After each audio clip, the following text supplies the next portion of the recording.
सर्वोपरि धन्यवाद ज्ञापन कर मोर घनिष्ठ बंधु ओडिशा सरकार ओडिया भाषा साहित्य संस्कृति विभाग प्राक्तन निर्देशक संप्रति महामहिम राष्ट्रपति अतिरिक्त सचिव विशिष्ट कथाशिल्पी श्रीयुत विजय नायक श्रीयुत विजय नायक मुझे सारा भवन में दिने बसीलु एवं आलोचना प्रसंग में से कहले मु कहली से समस्वर कहलु जे सती राउतरायकर स्मारकी वक्तृता सारला भवन हो एवं सारला साहित्य संसद द्वारा आयोजित हो से कहले आपण भाई एबे गोटे चिठी लिखिदेले मुझे कार्यकारी करदेवी मुपर से दिन ना परदिन मुझे चिठी पठेदेली एवं ताकू से कार्यकारी करदेले सरकार ओडिशा सरकार अनुमोदन करदेले अनुपस्थित मुझे सश्रद्ध श्रद्धा ज्ञापन करुच्ची एवं कृतज्ञता ज्ञापन करुच्ची सती राउतराय संपर्क में कहया गले मोर मन पड़े जी माटी रे ठियाई आकाशर कथा कहती से कवि महान कवि ओडिया साहित्यर महाकवि सारला दासन परे से होती ओडिया साहित्यर महाकवि आधुनिक ओडिया कवितार प्रवर्तक से कहती तांकरी भाषा रे मु सती राउतराय नुहे टागोर बा शेली मु धरा माटीर धरा आउ आकाशर कवि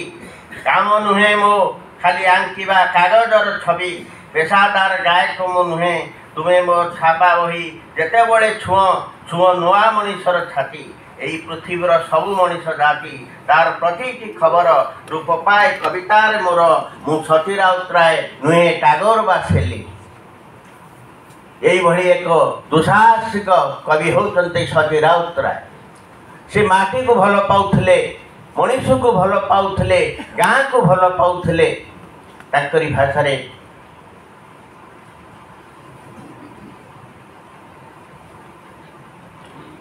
छोट मोर गाँटी भूगोलपति पथरे पचे नथाउ तार नाटी माटीर से सरग मोर से अच्छी मो सठी घर जड़ीय पुणी से मोहर चिता निआंटी गाँ पे गाँव जन्म होते एवं से गाँ प्रति बहुत अनुराग थिला से गाँ विषय कहते पुणी आलो तार कि मनोहर अंधकार ताखार भल जीवन पथे सकल तार फिटाए नुआ राहाटी छोट मोर गाँटी छोट मोर गाँटी यही होती सती राउतराय कार्यकृति संपर्क में आमर मुख्य वक्ता विशद आलोचना कर सारी मोर पूर्वोक्त वक्ता मान विशेषतः डॉक्टर संग्राम जेना आलोचना कर सारी तेणु मुझे किसी कहे ना केवल ये कहि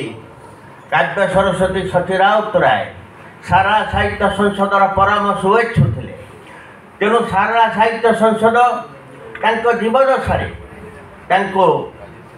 काव्य सरस्वती उपाधि सम्मानित करथिला विभूषित करथिला काव्य सरस्वती उपाधि विभूषित करथिला विमंडित करथिला जीवदशा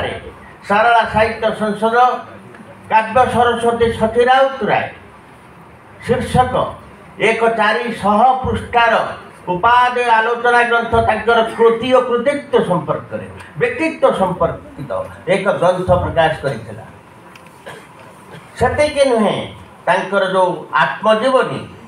उत्तर कक्ष यही सारला साहित्य संसद मध्य ताको उन्मोचन करैथिला पुणी कहबी यही सारला साहित्य संसद तांको जीवदशा जड़े मात्र कवि जड़े मात्र लेखक से होते सती राउतराय जहाँ जीवदशा सारला साहित्य संसद तांकर जयंती पालन करुथिला एवं आज पर्यंत तांकर जन्म जयंती पालन करुथि मे 13 तारीख एवं ये कार्यक्रम ये जो मेमोरियल लेक्चर स्मारकी वक्तृता कार्यक्रम ओडिशा सरकार को अनुमोदन आनी सारला साहित्य संसद आयोजन करुछि एथिरे ओडिशा सरकार एवं ओडिशा साहित्य अकादेमीर साहाय्य सहयोग को मु प्रणाम जनाऊँ आउ एक कथा उल्लेख करी जे से विजय नायक माध्यम सारला साहित्य संसद एवं मोर व्यक्तिगत उद्यम फल कवि सची राउतरायकर ब्रोंज प्रतिमूर्ति पूर्णावयव प्रतिमूर्ति यही सारा भवन अनति दूर 200 मीटर दूर में प्रतिष्ठित होती ओडिशा सरकार भाषा साहित्य संस्कृति विभाग। कवि सची राउतराय एक अमर प्रतिभा तांकर से जीवन थांतु वर्तमान से चिरस्मरणीय से होती कालजयी स्रष्टा।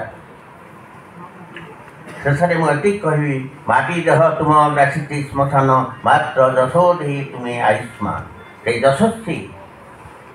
पुरुषों पदपंकज पुणी थे मोर प्रणति नवेदन करी वक्तव्य को विराम दूची।